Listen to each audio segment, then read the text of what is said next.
तो दोस्तों, जब भी भारत द्वारा कोई हथियार का परीक्षण किया जाता है या फिर भारत कोई नया हथियारों को खरीदता है तो पाकिस्तान के अंदर इसे लेके ऐसे सर पीटा जाता है कि भारत ने हथियार खरीदा नहीं बल्कि लड़ाई छेड़ दिया। इवन पाकिस्तान के मीडिया का एक ही रोना होता है कि इससे साउथ ईस्ट एशिया के बैलेंस ऑफ पावर बिगड़ जाएगा और हथियारों का रेस शुरू हो जाएगा। दोस्तों, असल में पाकिस्तानी मीडिया का ये रोना इसीलिए होता है क्योंकि वो जानता है कि भारत को न आर्थिक रूप से वो काउंटर कर सकता है और ना मिलिट्रीली काउंटर कर सकता है। पर दोस्तों, पाकिस्तानी मीडिया के इस तरीके के रिपोर्ट और रोने धोने से एक तरीके से पाकिस्तान का बेबसी का झलक भी सामने आता है। आज के इस वीडियो में मैं आप लोगों को पाकिस्तानी मीडिया का ही ऐसे एक आर्टिकल के बारे में बताऊंगा जहां पे पाकिस्तान भारत के मिलिट्री मॉडर्नाइजेशन को लेकर रो रहा है। तो दोस्तों, इस विषय में डिटेल में जानने के लिए वीडियो के आखिर तक बने रहिए और चैनल को सब्सक्राइब और वीडियो को लाइक जरूर कीजिए। तो दोस्तों, हाल ही में ग्लोबल विलेज स्पेस नामक एक वेबसाइट में एक ऐसे आर्टिकल को पढ़ने का मौका मिला जो सही तरीके से पाकिस्तान के बेबसी को बयान कर रहा था। ग्लोबल विलेज स्पेस के इस आर्टिकल में हेडलाइन के रूप में लिखा गया था कि Indian military modernisation and threat to the South Asia strategic stability. मतलब इस आर्टिकल में इंडिया के मिलिट्री मॉडर्नाइजेशन को साउथ एशिया के स्ट्रेटेजिक स्टेबिलिटी के खतरे के रूप में दर्शाने का प्रयास किया गया। पर असल अगर आर्टिकल को आप पढ़ेंगे तो आपको पता चलेगा कि यह साउथ एशिया का थ्रेट नहीं बल्कि पाकिस्तान का बेबसी है। दोस्तों, आर्टिकल में यह दर्शाने का प्रयास किया गया कि भारत हथियारों को परचेज करके या फिर हथियारों को बढ़ा के साउथ एशिया में एक हेजीमोन मतलब आधिपत्य बढ़ाना चाहता है। और साथ में यह भी दर्शाने का प्रयास किया गया कि भारत असल में ये प्रयास इसीलिए कर रहा है ताकि मिलिट्रीली चाइना और पाकिस्तान के नेक्सस को काउंटर कर सके। दोस्तों, आर्टिकल में ये भी बताने का कोशिश किया गया कि भारत का ये जो प्रयास है इससे साउथ एशिया में हथियारों का रेस बढ़ेगा और ये साउथ एशिया का जो रीजन है वो ऑलरेडी आतंकी गतिविधियों से परेशान है जो इसे और ट्रिगर कर सकता है। साथ में उनके द्वारा ये भी दर्शाने का प्रयास किया गया कि भारत के ऐसे प्रयास से जो भारत और पाकिस्तान के बीच में बातचीत के द्वारा मुद्दों को सॉल्व करने का संभावनाएं है वो भी घट जाएगा। अब मेरा यहाँ पे सवाल ये है कि साउथ एशिया में आतंकी गतिविधियों को बढ़ाने के पीछे असल में हाथ किसका है? यहाँ पे देखा जाए तो पाकिस्तान ही खाली साउथ एशिया नहीं बल्कि पूरा दुनिया में आतंकी गतिविधियों को बढ़ाने के पीछे एकमात्र सूत्रधारक है। जबकि दूसरे तरफ जो बातचीत के साथ मुद्दे के सॉल्व करने का बात उठाया जा रहा है उससे पहले पाकिस्तान को सोच लेना चाहिए कि बातचीत के बीच में सबसे बड़ा बाधा वही है और जब भी भारत बातचीत के लिए आगे बढ़ता है तभी पाकिस्तान आतंकियों के सहारा लेके भारत के पीठ में छुरा घोंपने का प्रयास करता है। 1999 के कारगिल की लड़ाई को ही देख ले। जब भारत पाकिस्तान के साथ एक डिसाइसिव डायलॉग के तहत आगे बढ़ रहा था तब पाकिस्तानी आर्मी के द्वारा भारत के पीठ में छुरा घोंपा गया। इवन इसके अलावा प्राइम मिनिस्टर नरेंद्र मोदी जब 2014 में भारत के प्रधानमंत्री बने तब भी पाकिस्तान को न्योता देके एक तरीके से उनके द्वारा बातचीत का इशारा दिया गया था, लेकिन बदले में पाकिस्तान के द्वारा उरी, पठानकोट और फिर पुलवामा के जैसे हमले को अंजाम दिया गया। दोस्तों, पाकिस्तानी मीडिया के इस आर्टिकल के थोड़ा आगे जाएंगे तो आपको पता चलेगा कि उनका असल परेशानी क्या है। दोस्तों, असल परेशानी यहाँ पे भारत के इकोनॉमी है। इसीलिए भारत के मिलिट्री बजट को भी एक तरीके से खतरनाक दिखाने का प्रयास किया गया। उनके आर्टिकल के मुताबिक भारत अपने मिलिट्री मॉडर्नाइजेशन को मिलिट्री बजट बढ़ा के कर रहा है। रिपोर्ट में दर्शाया गया कि इंडिया साउथ ईस्ट एशिया के एक रीजनल प्लेयर है और अमेरिका का एक एलाई भी है और इंडिया अमेरिका और चाइना के बाद दुनिया का तीसरा सबसे बड़ा डिफेंस बजट रखता है। उनके आर्टिकल के मुताबिक इंडिया दुनिया का दूसरा सबसे बड़ा आर्मी, चौथा सबसे बड़ा एयरफोर्स, पांचवा सबसे बड़ा नेवी का मालिक है। आर्टिकल में 2021-22 के डिफेंस बजट को $59.6 बिलियन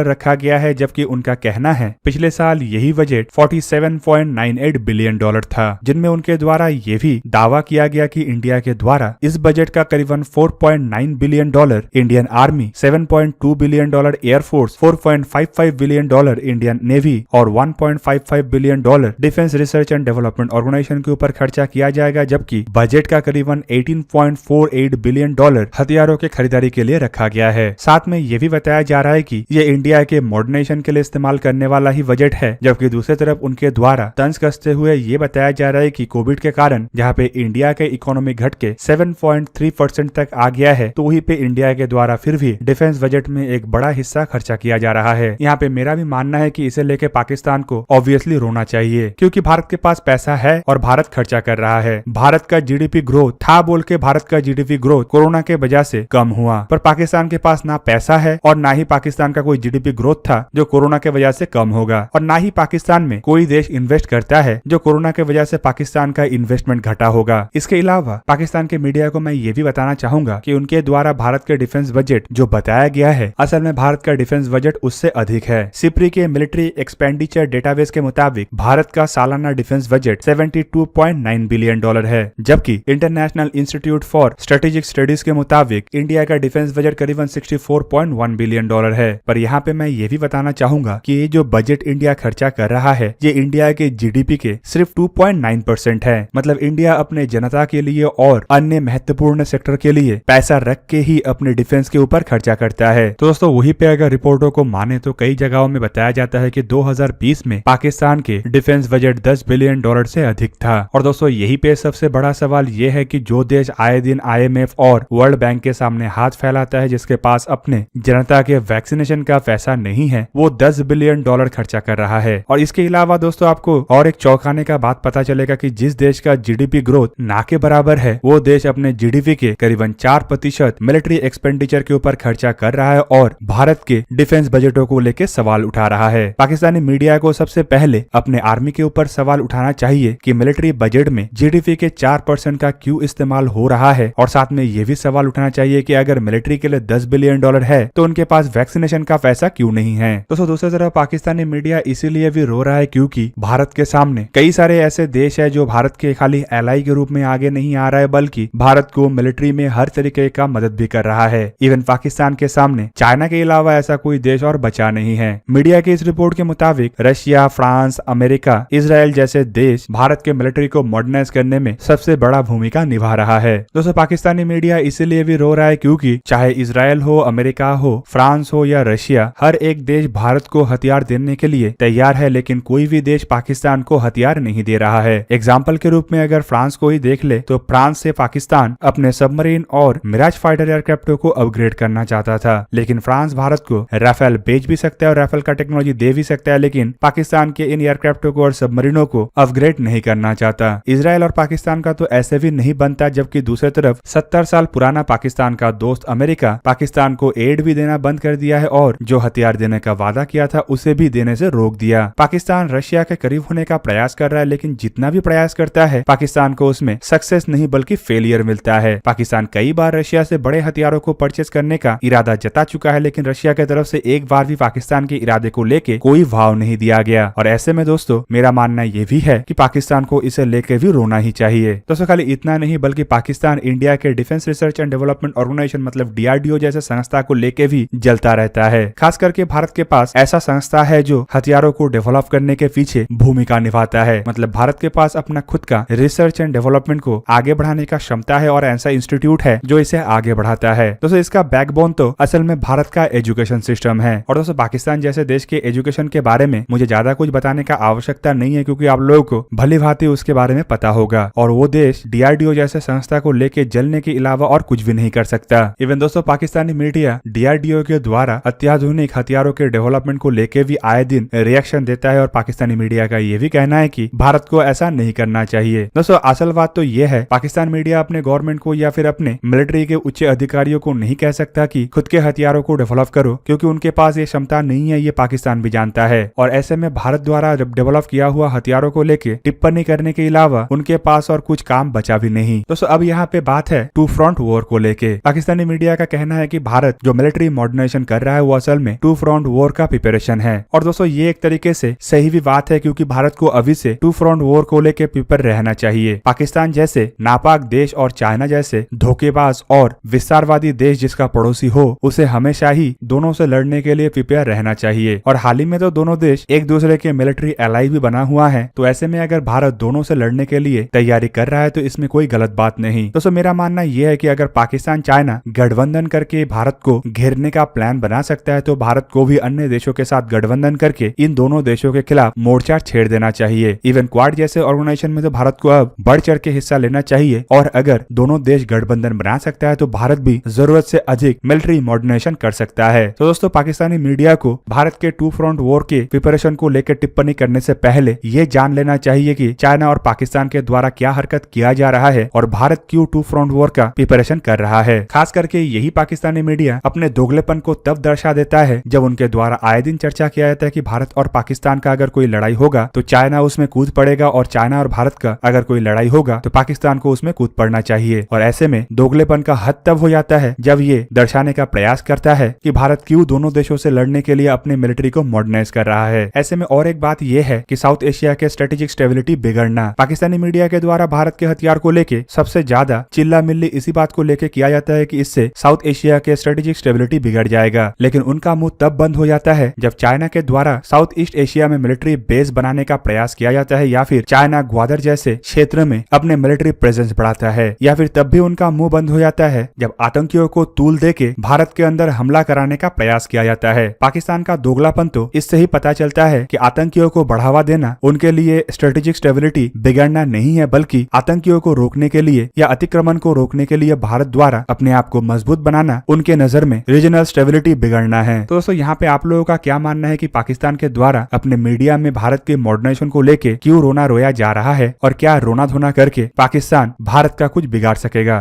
कमेंट करके इसके बारे में मुझे जरूर बताइए। और दोस्तों अगर वीडियो अच्छा लगा तो इसे लाइक कीजिए और मेरे चैनल को सब्सक्राइब कीजिए और साथ में बना हुआ बेल आइकन को भी प्रेस कर दीजिए ताकि आप मेरा वीडियो देख पाए सबसे पहले। जय हिंद।